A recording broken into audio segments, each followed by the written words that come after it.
name is Brady. Thank you so much for joining me. I am going to be making a super quick, super simple cheddar Salisbury steak. So the reason it is called cheddar Salisbury steak is I'm using already made hamburger patties.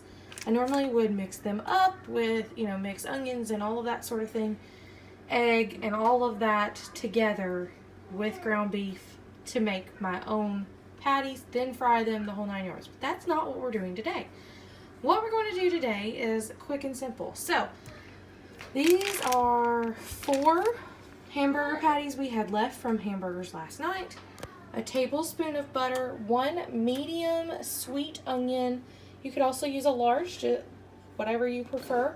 And all I did was I peeled it, cut it down the middle in half, flipped them over, and chopped it up into strips. So let me show you what those look like. Just like that. And then they'll kind of come apart in the pan. You need some Worcestershire sauce, minced garlic, salt, black pepper, a can of cream of mushroom soup, and like I said, the 1 tablespoon of butter. So what I'm going to do is I'm going to use my pan that is already preheating and get that butter melted. Once that's melted, I'll dump in my onions. Then you're going to cook those till they're caramelized. Add in a little bit of garlic, let it saute together. Then you're going to remove those from the pan. Cook the hamburger patties. Remove those from the pan. Add your onions back in. Add your cream of mushroom and your Worcestershire and a little bit of salt and pepper. And then we're going to make our sauce. Then we'll pour it all together and put it in a pan. So you will also need a baking pan, and you will also need to preheat your oven to about 375. So let me get started with caramelizing my onions, and then we will get started. Oh, and I almost forgot. And I will include all these ingredients down in the description box as well, because I forgot one important ingredient: au jus gravy mix.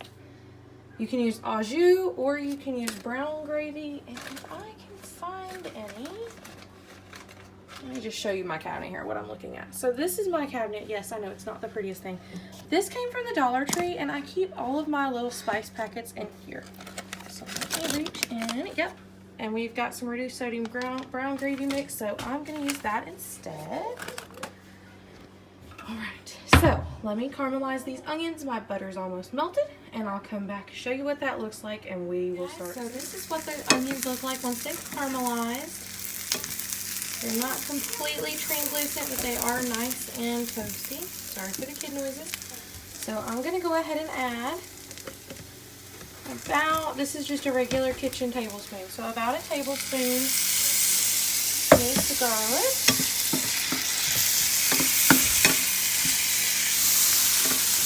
Roast up a second, and then I'm going to take these from the pan, put them in a bowl and on a plate, and I'm going to fry up my hamburger patties, and I'll show you from there what we do.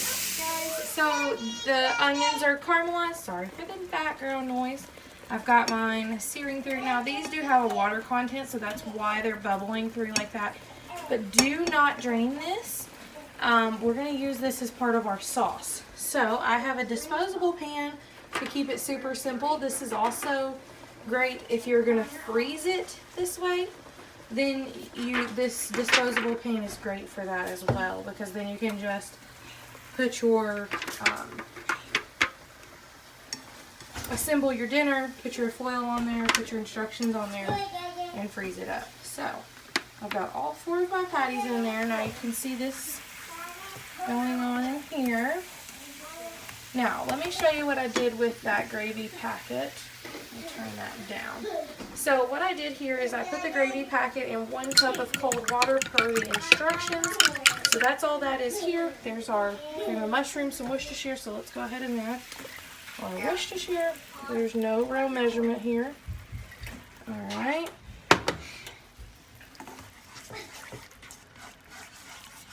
Okay, there's that. And then I'm going to, let me take this spoon out, fork out.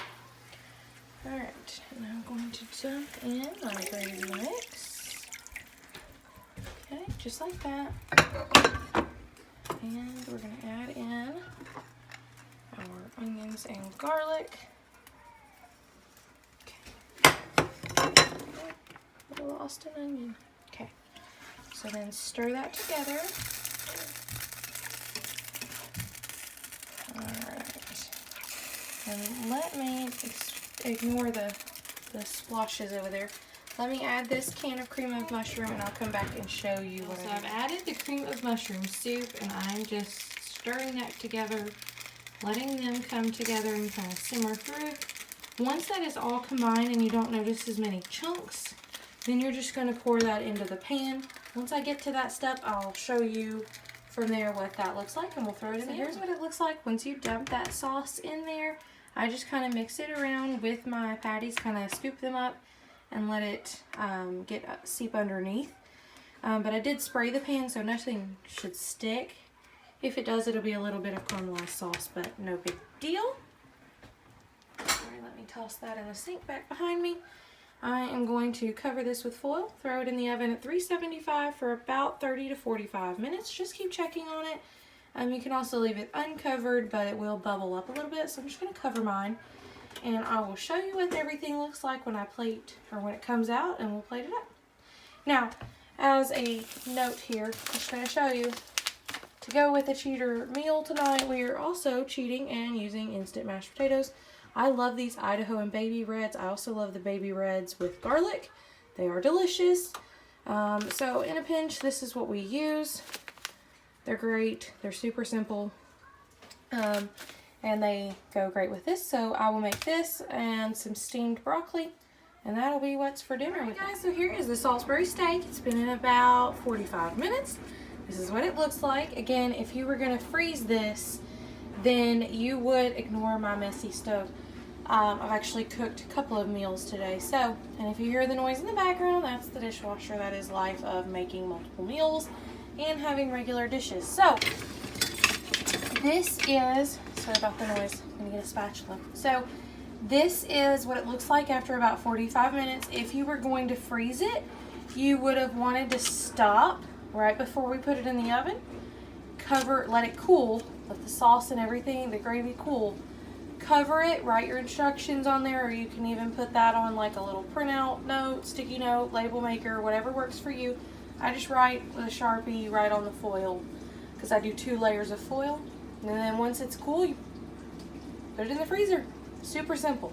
So what you would want to do is put the date, the name of that it's Salisbury steak, the date you made it, and then your simple instructions. So thaw overnight in the fridge, or for an hour on the counter.